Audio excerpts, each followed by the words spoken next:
नमस्ते, प्रणाम। मैं हूँ आपकी वंदना। स्वागत करती हूँ अपने यूट्यूब चैनल पे आप सभी का। तो फ्रेंड, हम लोग एक प्यारा सरस कजरी की सुन कैसे लगेगा कमेंट में जरूर बताना।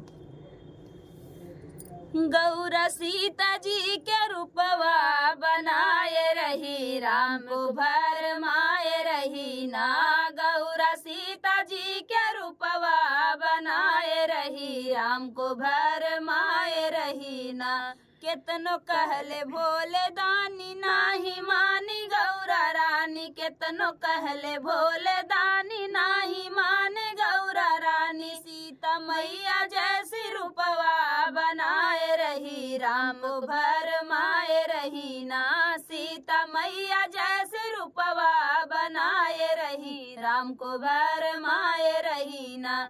गौरा सीता जी के रूपवा बनाए रही, राम को भर माए रही ना। गौरा सीता जी के रूपवा बनाए रही, राम को भर माए रही ना। गौरा राम आगे आए, राम जी माता कही बोलाए। गौरा राम आगे आए, राम जी माता कही बोलाए। इतना सुनते गौरा मन में लजाई गई, राम को भर माए रही ना।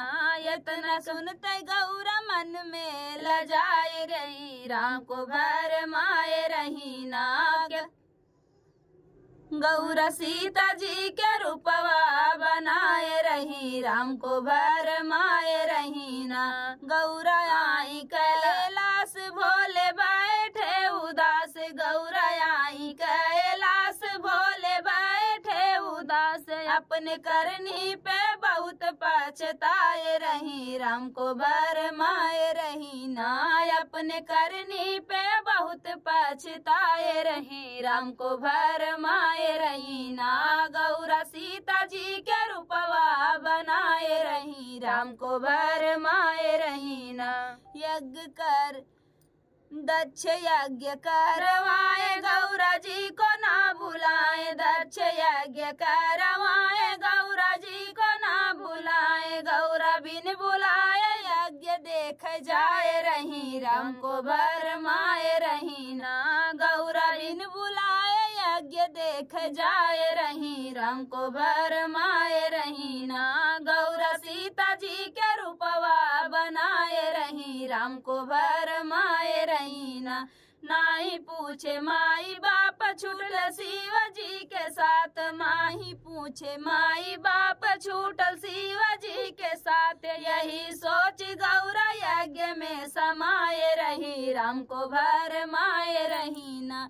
यही सोच गौरा यज्ञ में समाये रही, राम को भर माए रही ना। गौरा सीता जी के रूपवा बनाए रही, राम को भर माए रही ना।